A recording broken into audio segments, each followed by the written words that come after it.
안녕하세요. 마린이들 셀리입니다. 오늘도 이렇게 온라인 줌을 통해서 마린잡 인터뷰를 시작해볼까 하는데요. 오늘의 주인공은, 네, 현재는 국내 배터리 3사에 재직 중인 분이시고요. 네, 얼굴은 공개가 좀 부끄럽다고 하셔가지고 얼굴은 모자이크 되는 점 감안해서 시청해주시면 감사하겠습니다. 그럼 오늘의 주인공 자기소개 부탁드릴게요. 네, 안녕하세요. 마린이들, 안녕하세요. 예. 저는, 해양대학교 이제 졸업하고 기관사 의무승선을 끝난 뒤에 중공업과 배터리 3사로 육상이직을 하게 된 사람입니다. 네. 현재는 배터리 3사에서 안전환경 직무를 맡고 있고요. 제가 어떻게 이 직무까지 올 수 있게 됐는지, 또 제가 이 직무에 오기 위해서 저의 이 승선 경험이 어떤 영향을 미쳤는지 말씀드리고 싶어서 여기에 나오게 됐습니다. 네, 감사합니다. 우선 먼저 이렇게 마린잡 인터뷰에 출연하시겠다고 신청을 해주셔서 너무너무 진짜 감사드리고요. 아마 오늘의 영상이 정말 지금 취업을 준비하고 육상직 취업을 준비하고 있는 마린이 친구들한테 많은 도움이 되는 자료가 될 것 같아요. 네, 꼭 그러면 도움이 됐으면 좋겠네요. 네. 네, 분명 될 겁니다. 네. 혹시 그러면 해양대학교를 졸업을 하시고 승선 경력은 어떻게 되시나요? 선종이랑. 저는 우선 간단하게 전 실습 선정이랑 실제로 취업한 선정이 달랐어요. 전 실습 선정은 뭐 실습을 준비하신 분들도 이 영상을 볼 수 있으니까 전 실습은 카케리에서 실습했습니다. 근데 카케리를 타면서 이제 너무 스케줄이 너무 들쭉날쭉해서 육체적으로 너무 피곤해서 컨테이너 선으로 취업을 하게 됐고요. 컨테이너 선에서 한 3년 반 정도 승선을 하다가 이건 아니다 싶어서 육상으로 이직을 하게 되었습니다. 음, 이건 아니다라는 포인트가 어떤 포인트였어요?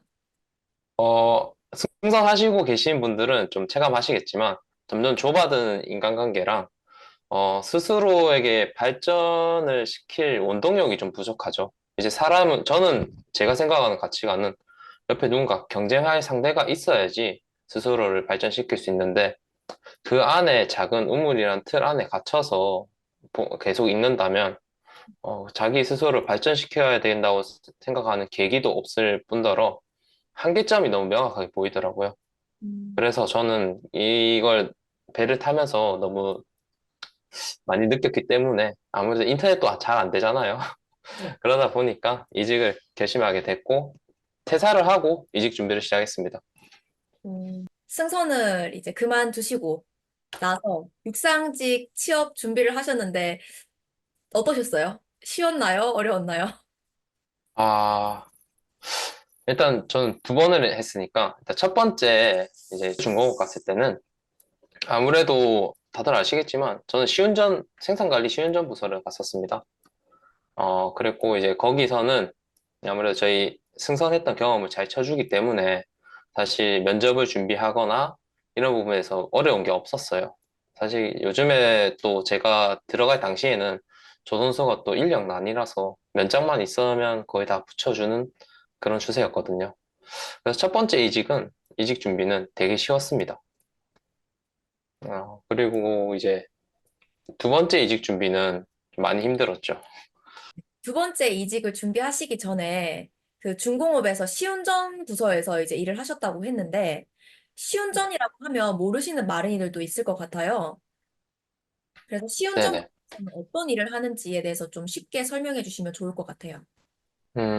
시운전, 어, 우선 선박이라는 게 건조가 되고, 그 다음에 도장, 건조, 그 다음에 전장, 시운전이 있습니다. 선박이라는 게 기기가 들어오기 전에 많은 과정이 있겠죠.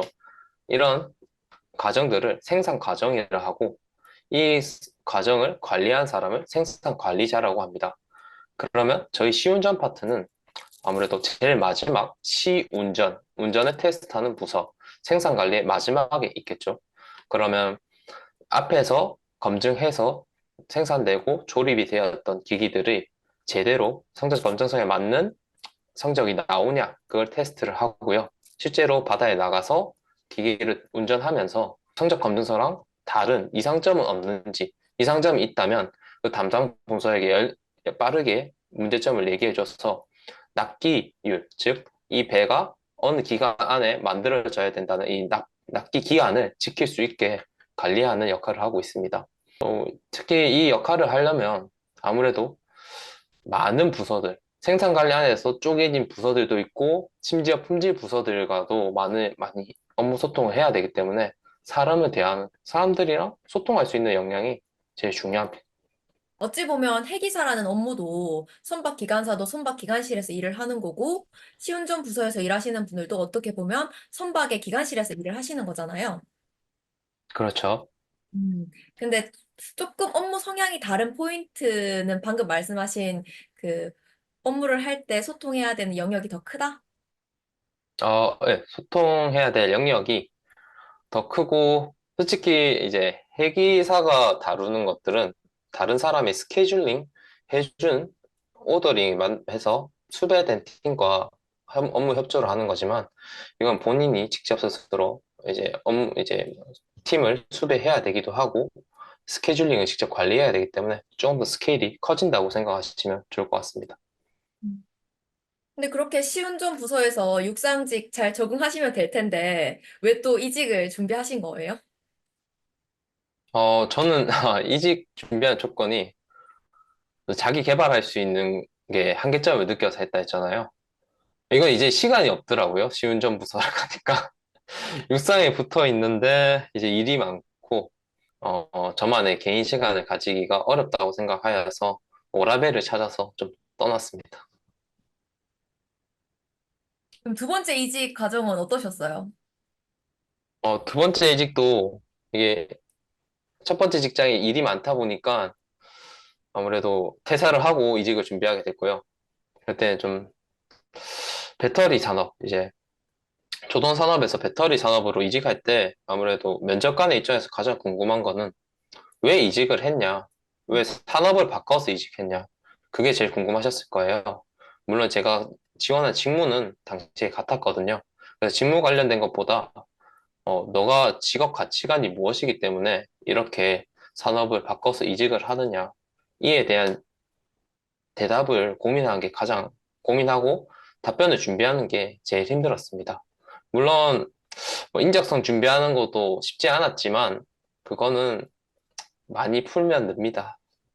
왜 산업군을 바꾸셨어요? 아, 산업군요. 저는 제 취미가 사진을 찍는 건데 사진을 찍다 보면 특히 저는 인물 사진보다 풍경 사진을 좀 좋아하거든요. 사진을 찍다 보면 이제 눈으로 사람들이 그러잖아요. 눈만한 카메라가 없다. 눈만한 렌즈가 없다라는 말이 있거든요. 그만큼 저희 눈으로 담는 거랑 카메라가 담을 수 있는 거랑 차이가 있습니다. 근데 이 풍경들이 이제 기후 변화에 따라서 변하다는 걸 이제 어릴 때부터 지금까지 출사를 다니면서 변하는 게 제 눈에는 보이니까 아, 내가 일하는 게 어떻게 보면 친환경, 즉 이제 기후 변화를 막을 수 있는 곳에서 내 직무, 나의 쓰임을 하면 나도 좋고 내 사진, 취미 생활에도 좋을 것 같다. 라고 생각하다 보니 일단 정유 석화 산업 패스하고 자동차 산업 무관하고 그러다 보니까 배터리 참 좋지. 심지어 저희 때 전기 추진 선박이 되게 떴거든요. 전기 추진 선박 들었을 때도 되게 관심이 많았고 전 논문을 또 그런 친환경 관련된 걸로 썼기 때문에 그래서 이제 배터리 산업을 선택하게 되었습니다. 오, 되게 서사가 그 인사팀이 네. 혹할 만한 서사인데요? 아, 아, 그렇죠. 되게 좋아하시더라고요. 네, 혹시 돈 주고 받았냐고 물어보시던데.